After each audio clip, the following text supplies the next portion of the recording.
So you're the co-founder and CEO of Titan, which is a new meta-dex aggregator on Solana, really focused on delivering the best execution on any swap. So it's curious where the insight for the product came from, and I guess ultimately why this is the thing that you've decided to spend your precious heartbeats on.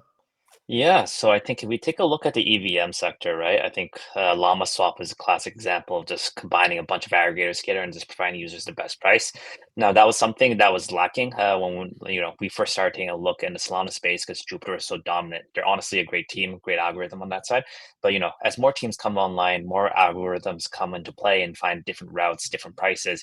We definitely thought that we could improve not only on the algorithm to provide better prices, but also provide disaggregation in the rare circumstances that we don't find a better route, that we make sure that the user gets the best route possible. So this platform is really designed to get traders who are really looking for that edge and that precision and the outperformance that they really do need when trading on the market. Got it. Can you talk a bit about how you're able to? I think I saw that you're able to deliver better execution 75% of the time compared to other aggregators. Can you just get to the weeds a little bit on how you're able to do that? Get to the nice mathy portions. Maybe avoid the uh, math. Maybe avoid the mathy portions.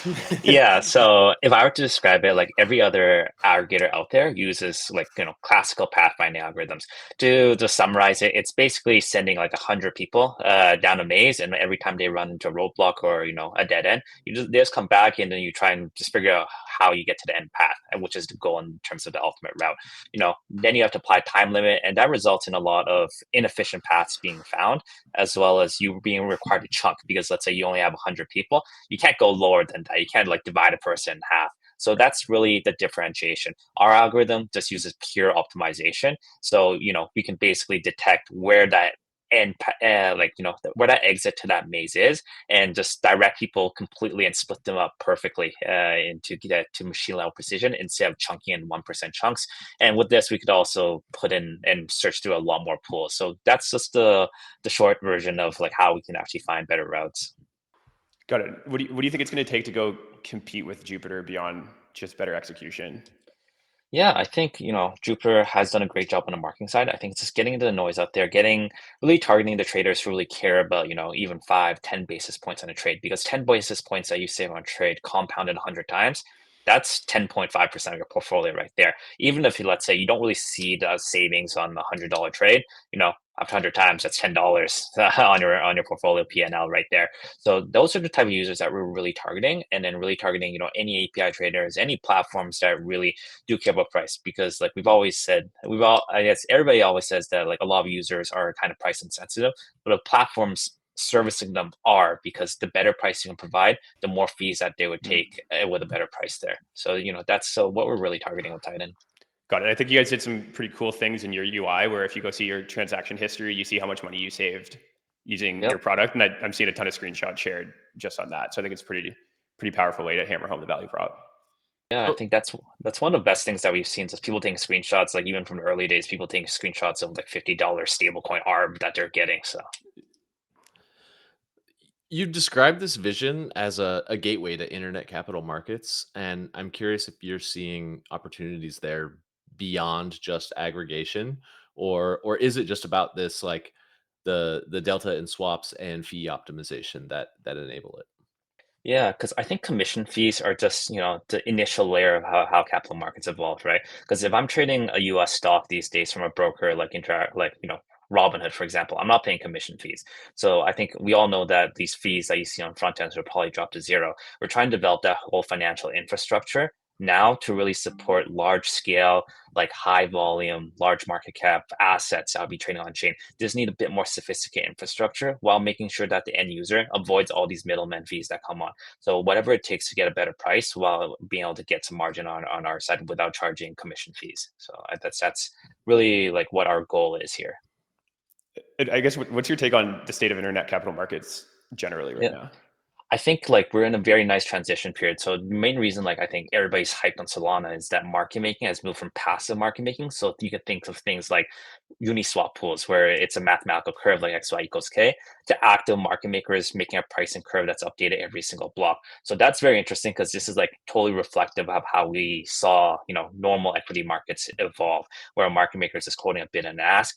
actively and not trying to get screwed. So this has resulted in a lot better prices. I think you can see that from the market, from the market right now, where prop AMMs are making up 80% of the volume. So now with Sol USDC being dominated, that let's see how far down the curve in the number of assets that prop AMMs can really support, and professional market makers really be willing to take the risk on before it transitions to the constant product pools that are really good for tail end assets. So that's what we're really trying to optimize for right now. It's just like, how many assets can this really be supported in internet capital markets before we go on to more, I guess, more passive types of valuation models.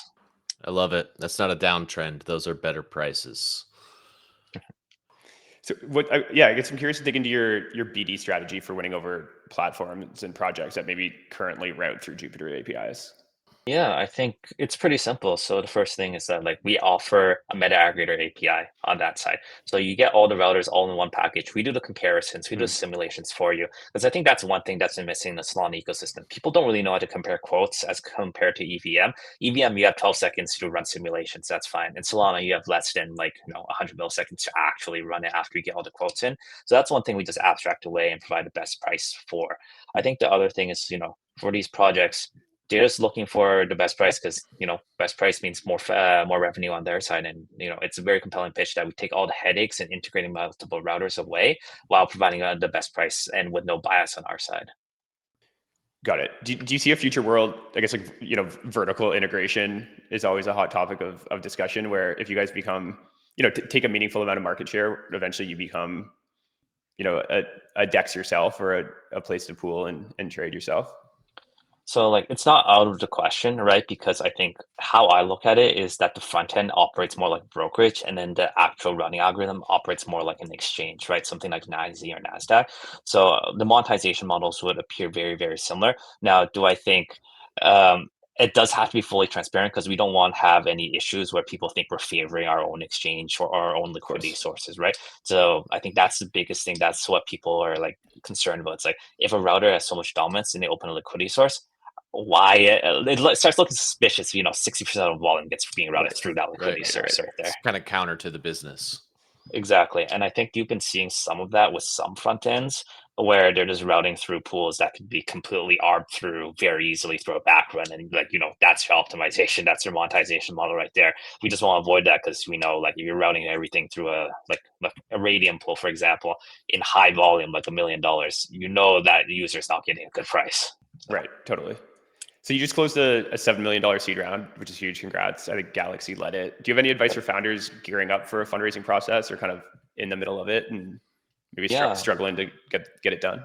Yeah, I would say there's no single formula. I know a lot of people like imparting their experiences, but I think for a founder, you really have to see what your experiences, what your backgrounds, what your connections have, and really optimize around that, because everybody starts from a different place.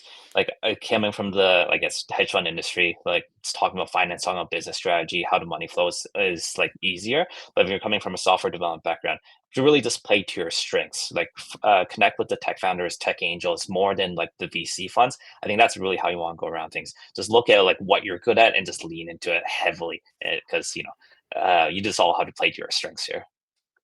Yeah, I love that. Is there a token in your future? Well, never say never. I think everybody thinks there's a token, but I'm more happy about when people ask when API instead of when token at this stage. Is there an API? Is there an API in your future? APIs rolled out right now, so we're just rolling out to initial partners. Nice. Okay, if you were going to launch a token, where would you seed liquidity? Well, I think in terms of liquidity, since we are a DeFi platform, yeah. Where would you deploy it? Which DEX? I mean. Well, we definitely do want to partner with the prop AMMs to try and get it, because I guess when we do decide to launch a token, if and when, right, we're hoping that it gets enough volume, enough traction that the prop AMMs will find it extremely interesting. And then that's the entire vision for internet capital markets, right? If you could go with raise capital through an ICO, right, and then have that capital transition fully being market made by professional market makers, and then while avoiding Binance alpha fees, I think that's really the objective here. Wonderful. Is this the end game, or are meta dexes in our future? I think meta-dexes are definitely in the future on this side. You'll start seeing people compete on the front end version, but then it's also the meta-dex portion, it's also the aggregator portion. There's a lot to be optimized for, and like never discount on what innovations happen with Solana as the blockchain in general, because a lot of the decisions stemming from like Anza or Firedancer do end up downstream for us. Got you. And how do you think about, I guess, moats or defensibility here? Like if you guys start doing really well, are your algorithms or kind of execution routing something Jupiter can easily kind of copy, or is it proprietary? Yeah, the routing is completely proprietary on there. I think like we delved into like a pretty esoteric branch of mathematics to really get into it with like no academic research being done. So it is a pretty strong moat on that side. We're just talking about algorithms, but I think the biggest one is just like how far can we crack market penetration and just get as many users as possible using our thing? Because the main thing driving us, any monetization that will come on is really dependent on volume. So how can we distribute our, our routing to as much people as possible and just try to hunker down without giving too much edge away. Got it. What are some of the other things you're most excited to buy across the Solana ecosystem or even beyond? Yeah, to be honest, I'm pretty excited with just as a Canadian, I'm really excited by the ability for stablecoin transfers across international borders, because like some of the money transfer capabilities in Canada are complete like trash compared to everywhere else that I've seen. Yeah. So just that capability, especially in Southeast Asia and Latin America, where instead of armored convoys bringing cash to stores, you can just easily tap on your phone on that side. I think that's really going to be a big driver in the future. Other than that, I think it's just how deep can prop AMMs go in supporting like every type of asset on chain that can get enough value. Got it. Awesome, man. I know you have a hard stop, so we'll let you go here. Maybe last call is just if someone's intrigued by what you're building, what's the best way to go experience it? Yeah, you can go on Titan.exchange. You can see everything on our website, and then you can try out the app as well. So you can start seeing the quotes just like coming at you, a live streaming real time format, and you can just make sure you get the best price there. So Very sick. Appreciate you jumping on, man. I'm definitely going to do some swaps. I want to see my transaction history with a bunch of money saved. So I love what you guys are building. pleasure to be here. Thanks, guys. Peace, Awesome. man. Thanks so So- much.